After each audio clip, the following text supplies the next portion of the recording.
Hola y bienvenidos a Cartas en la Oscuridad. Vamos a continuar con la historia del ocultismo.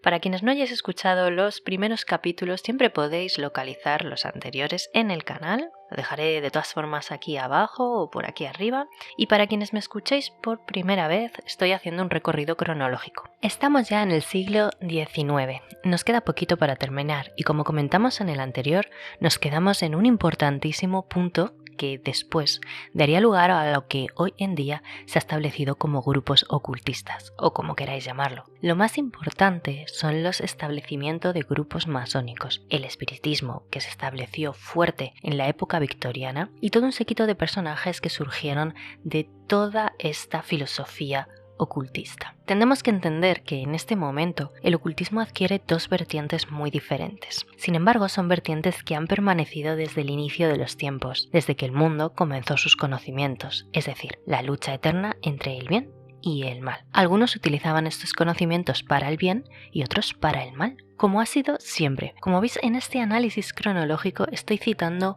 momentos y periodos más positivos, donde se usaba la sabiduría para el avance, y otros más oscuros. Por ejemplo, se hicieron diferentes libros donde trataban un poco de medicina holística y medicina natural, qué plantas se podían utilizar para diferentes tipos de dolencias, y otros más oscuros que por supuesto son los más de toda esta historia cronológica. Vamos a llegar también a diferentes partes del mundo. Estamos tratando sobre todo Europa y Estados Unidos, porque es donde se iniciaron los cultos más antiguos. Los cultos ya empezaron desde Mesopotamia y Babilonia y viajaron por Roma, por Grecia, por diferentes países, tanto España como Inglaterra sobre todo, y muchos otros, y obviamente luego Inglaterra los llevó a Estados Unidos. Pero ya por este siglo XIX en África se practicaban rituales, incluso hoy en día se siguen practicando. Pero justo nos vamos a ir a Nueva Orleans, que era uno de los pocos lugares en las partes esclavistas de Estados Unidos donde existía una gran comunidad de afroamericanos antes de la Guerra Civil. Estaríamos en más o menos 1850 y la mayoría de los miembros de esa comunidad eran devotos cristianos, pero algunos sí que practicaban religiones y tradiciones mágicas heredadas, como os he dicho anteriormente, de ancestros en África. Después de la Revolución Haitiana, en 1791, los refugiados de Haití llevaron las tradiciones del vudú a Nueva Orleans, que ya tenía un ambiente religioso un poco complejo. Esta estimulante mezcla dio lugar a las tradiciones del vudú. Y por ejemplo, una de ellas, la más conocida, la reina del vudú, conocida por Marie Laveau, era la líder de la comunidad budista de Nueva Orleans. Solía vender pócimas mágicas para una clientela que incluía a ricos patrones blancos, así como a gente de color. A partir de ahí, por todo el mundo, los esclavos africanos se aferraban a sus tradiciones y las adoptaron para encajar en sus nuevos hogares. Aunque el vudú y su sucursal de Nueva Orleans sobrevivieron en unos pocos sitios, una animada tradición de magia popular se mezcló más fácilmente con el cristianismo y protestante que practicaban la mayoría de afroamericanos y logró extenderse de esta manera. Mientras que esto es lo que estaba pasando en Nueva Orleans, el ocultismo seguía su camino en Europa. Aparece entonces la figura de Eliphas Levi, que era su nombre real, aunque se le conoció más por Alphonse Constant, pero casi nadie lo recuerda ya. Nació en París y era hijo de un zapatero.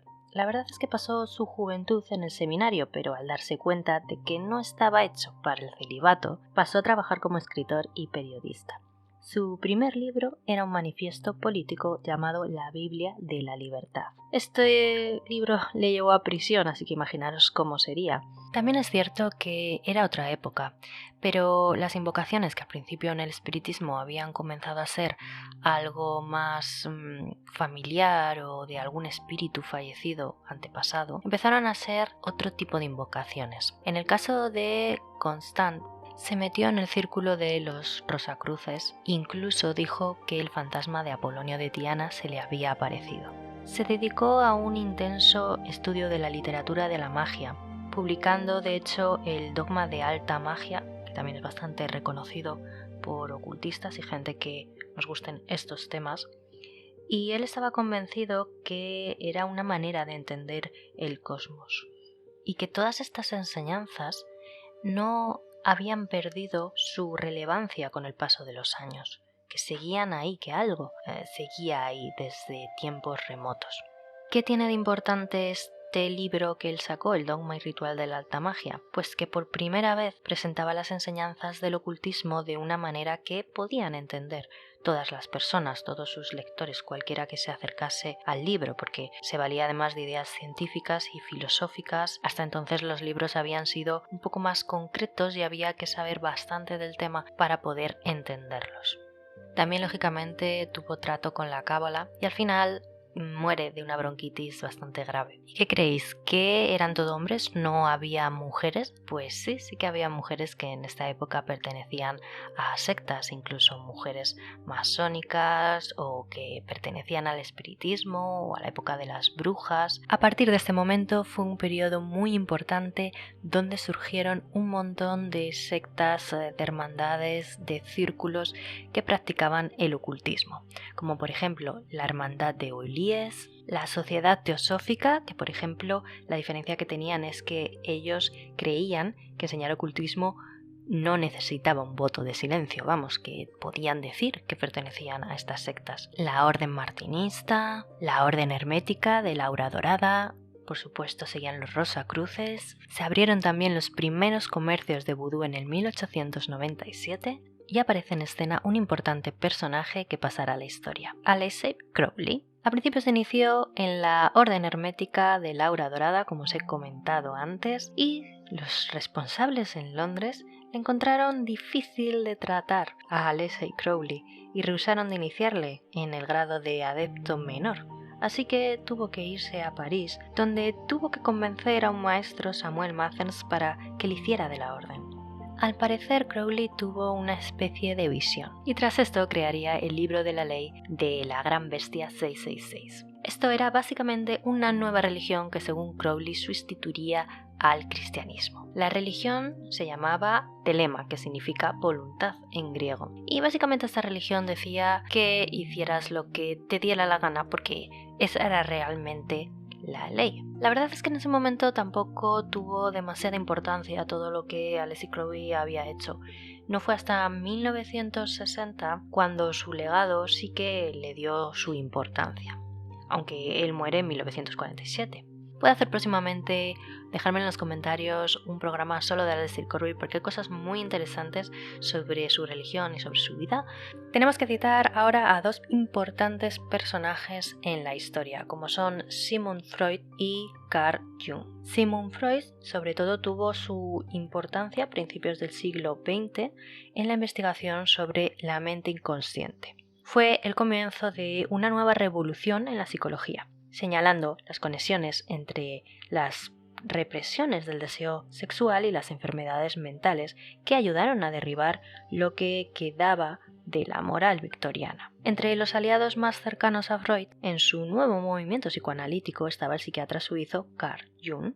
Aunque al principio Jung sí que le ayudaba, Freud se hizo bastante conocido por el hecho de interpretar los sueños, porque para él todos los síntomas neuróticos provenían de impulsos eróticos reprimidos, como digo, en la infancia. Pero Jung, al estudiar sus propios sueños, encontró material que no tenía nada que ver con el sexo, sino con ideas que reconocía de libros que había leído de los antiguos gnósticos y las enseñanzas de la alquimia. Así que Jung y Freud buscaron una forma de separarse y de seguir cada uno su propio camino, donde también creía en la hipnosis y comenzó también a tener este método como filosofía en su propio trabajo. Jung escribió muchísimo sobre el ocultismo, sobre mitos, leyendas y tradiciones de esta filosofía ocultista. Hablábamos antes de las mujeres que habían aparecido en este ocultismo y aunque eran varias, por ejemplo, vamos a citar a Evangeline Adams. Ella ya era una conocida astróloga en 1914. Fue a visitar Nueva York y decidió alojarse en un hotel. El propietario del hotel tuvo mucho interés porque, como digo, ya ella era conocida y quiso que le echara las cartas y que le predijera pues algunos aspectos de su vida y del futuro de esta. Angelina pues empezó a echarle las cartas, pero vio algo que no le gustó, aunque no se lo dijo al propietario. Así que con algún tipo de excusa consiguió zafarse o irse de allí para apuntarse a dormir a otro hotel. Lo que Angelina había visto es que el día siguiente ese hotel iba a arder. Y así pasó, en verdad, al día siguiente, y efectivamente este hotel al día siguiente comenzó a arder. La noticia se extendió por todo el país. Empezó a tener muchísimos clientes. De hecho, se trasladó a Nueva York, donde se instaló una especie de estudio o de gabinete para pasar esas consultas. Aunque bajo las leyes del estado de Nueva York, la astrología estaba considerada como adivinación y era ilegal. Y eran muchos, personas reconocidas, jueces, personas ricas. Pero a pesar de todos estos clientes que tenía, alguno de ellos la delató y fue llevada a juicio. Su defensa fue muy curiosa porque pidió al juez que le diera los detalles del nacimiento de alguien a quien él conociera y ella no, y crearía e interpretaría la carta astral en el mismo juzgado, ahí delante del juicio. La lectura que hizo fue una acertada descripción de la personalidad del hijo del juez, en el que estaba pensando el juez. Así que este impresionado dijo que Evangelina había elevado la astrología al nivel de una ciencia exacta y dictó que la astrología no podía seguir siendo perseguida. La verdad es que tuvieron que pasar años antes que sentencias similares se dieran en otros juzgados,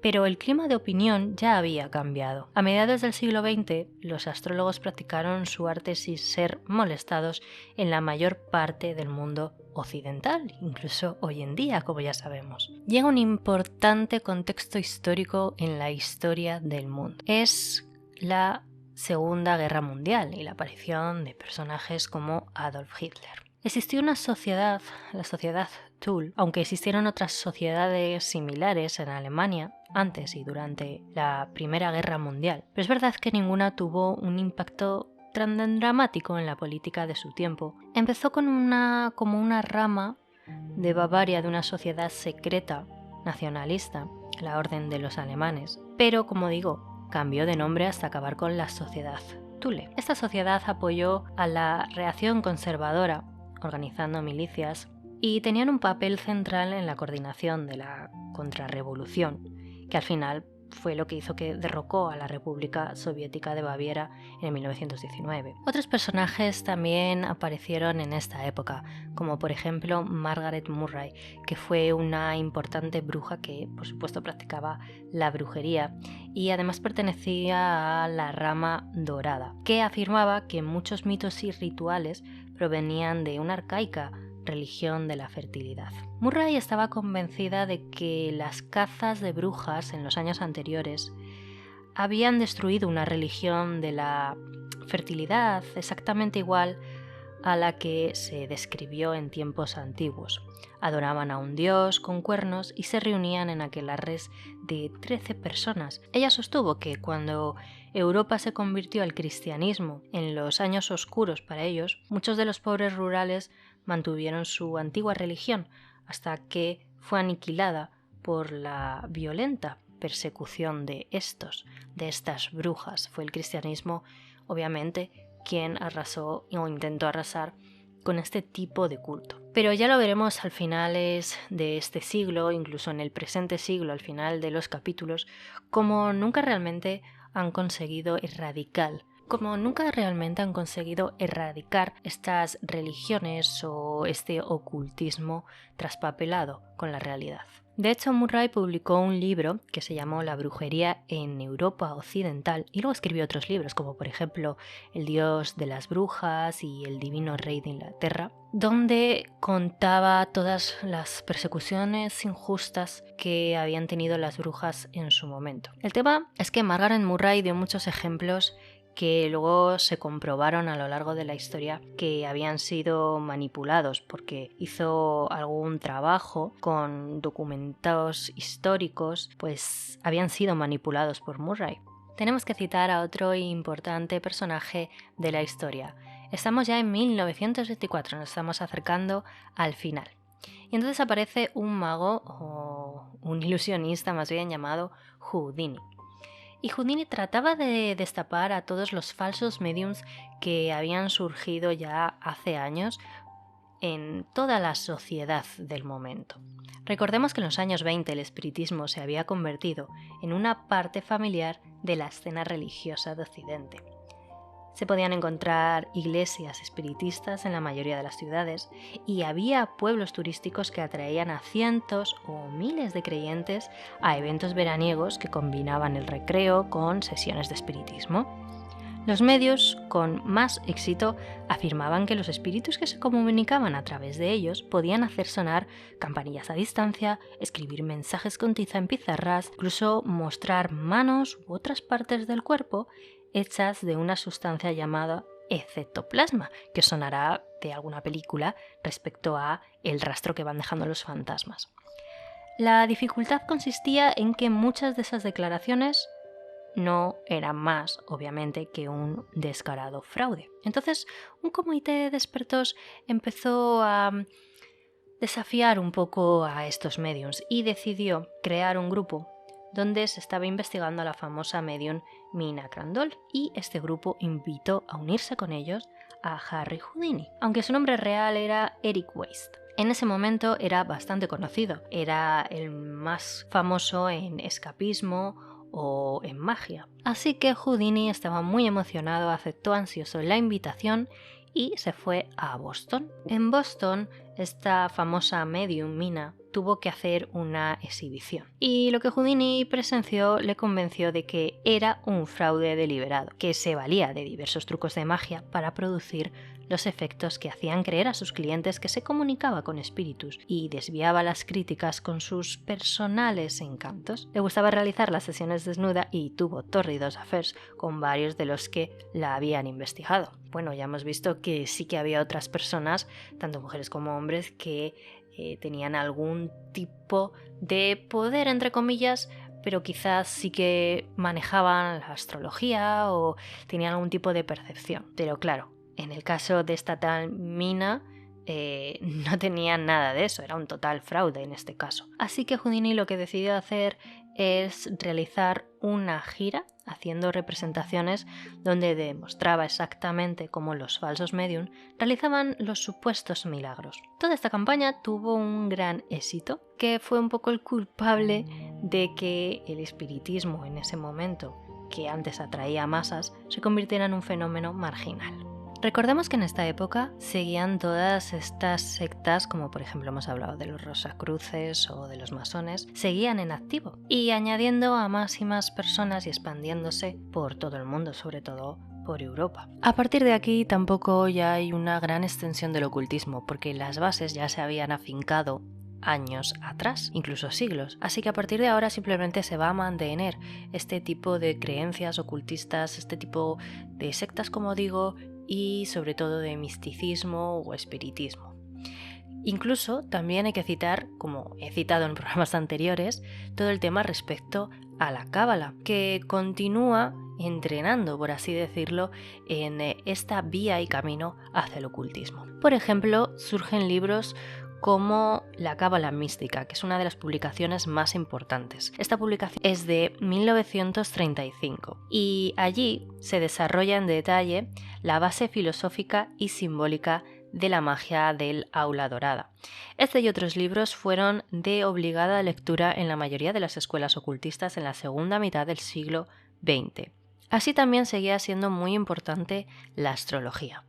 Seguían utilizando algunas bases que habían sido importantes en los siglos anteriores, como por ejemplo a Carl Jung o a Freud y otros psicólogos. Llegan las revistas, los magazines, donde se convierten en también una parte de este ocultismo. Por ejemplo, Raymond Palmer funda la revista Fate, porque ya había bastantes aficionados a la ciencia ficción de su tiempo. Y Palmer estaba también interesado en el ocultismo y comenzó a incluir historias y artículos ocultistas cuando faltaban relatos reales espaciales. En 1945, la revista dedicaba más espacio al ocultismo que a la ciencia ficción, y los lectores estaban entusiasmados, la verdad. En 1948, sin embargo, sus jefes le pidieron que se volviera a centrar en naves espaciales, y Raymond Palmer respondió abandonando la dirección de la revista, y creó su propia revista. Por primera vez en la historia moderna, las realidades alternativas tenían un medio donde aparecer, entre artículos de platillos volantes, historias de fantasmas y relatos de lo siniestro. Además, también se publicaba mucha sabiduría ocultista que nos había quedado de años anteriores. En los años siguientes, la mezcla de enseñanzas ocultistas y otras formas de conocimiento en las páginas de la revista atrajo a un público que eventualmente se convertiría en el movimiento New Age. En 1954 ya tenemos que citar cómo es la brujería de ese momento, que sería muy parecida a la brujería que existe hoy en día. En 1960 vuelve al mundo la alquimia, que, como sabéis, es un conocimiento muy antiguo que ya he explicado en anteriores programas, pero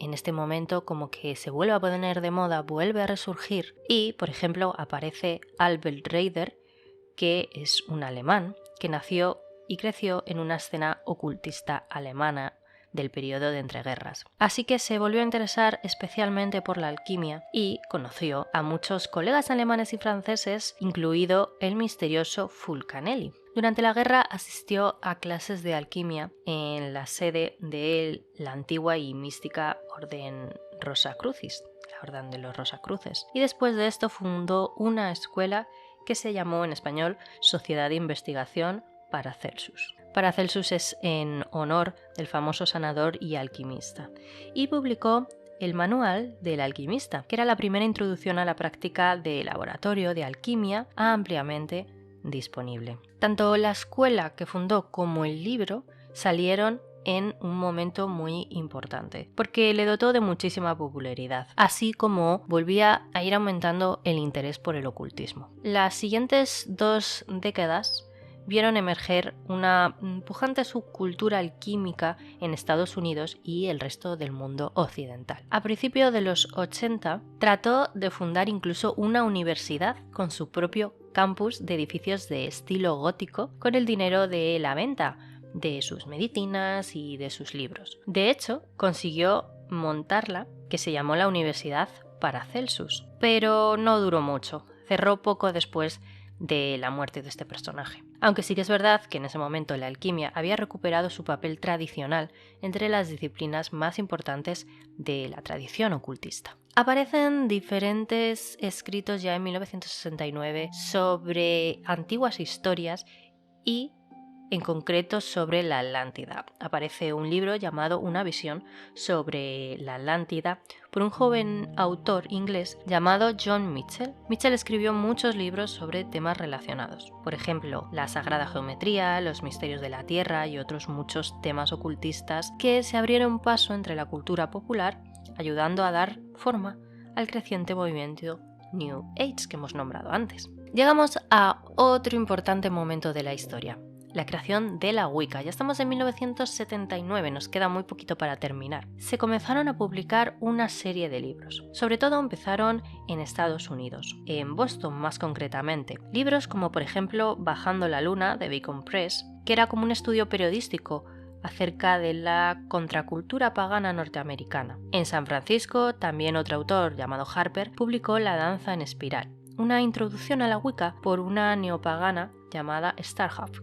Su aparición simultánea marcó el comienzo de la era de la Wicca como fenómeno cultural popular. Es cierto, esta especie de brujería Wicca había cambiado muchísimo con respecto a las técnicas o las bases anteriores. Lo que había sido una tradición secreta revelada solo a los iniciados, preocupada principalmente por la magia, pasó a ser un movimiento religioso popular al que cualquiera podía unirse tras leer unos pocos libros, y cambió su contenido mágico por formas más familiares de autoempoderamiento. En su nueva forma encontró rápidamente una audiencia en el mundo anglosajón. Durante esta primera década, la mitología histórica que había creado Margaret Murray y Gerald Garden, que hemos hablado antes de ellos, como procreadores de esta nueva magia de las brujas o de religión antigua que descendía de cultos paganos de la Edad Media, casi exterminados en los tiempos de las hogueras. Así que esto era como una especie de nueva religión que lo que realmente quería era desligarse un poco de toda esa oscuridad o de todos aquellos malos tiempos donde, bueno, se perseguía a las brujas y la quema de muchos libros y de muchas brujas en ese momento. Lo que llevan a los wiccanos es a distanciarse y a una segunda oportunidad de empezar una reinvención de la Wicca como una respetable religión con sacerdotes a sueldo. Mientras tanto, el fenómeno wiccano en la cultura popular hizo posible que se dieran a conocer muchas otras tradiciones, atrayendo una nueva generación de estudiantes de la que se beneficiaron muchas ramas ocultistas. Otras ideas ocultistas ya en los tiempos más modernos, 2012 por ejemplo, empiezan a resurgir antiguas historias de Egipto, de los mayas, de los aztecas, de los incas, donde empiezan a explicarnos que quizás ellos ya tenían más conocimientos de los que ahora poseemos sobre la Tierra, sobre los planetas y sobre el cambio del mundo. Por ejemplo, el importante hecho que hizo los mayas del 2012 como fin del mundo empieza a revelarse en esta época. Se leen profecías, se tiene importancia para saber el futuro. Y sobre todo el ocultismo ahora hoy en día gira en torno a algo más futurista, a conocer el más allá, a explorar otros mundos, ya que el planeta está bastante explorado, y a conocer otras energías y otros sistemas de paganismo relacionados con los paganismos actuales y relacionado con los paganismos antiguos. Y aquí acaba el programa, el quinto y último programa de un recorrido cronológico por la historia del ocultismo. He dejado muchos temas en el aire porque no quiero que sea un programa demasiado cansado, que entiendo que cuando se habla de historia o hablamos de historia es un poco más cansado si no sabes del tema y lo escuchas por primera vez, es normal. Así que haré otros programas más detenidamente hablando de ciertos dioses ocultistas, de ciertas religiones muy concretas ocultistas, o de sectas, o de grupo, de personas, o de libros incluso. Entonces, si queréis que hable de algo de esto, también podéis dejármelo en los comentarios o mandarme algún mensaje privado para que en próximos programas hable de eso. Así que nos vemos, hasta pronto.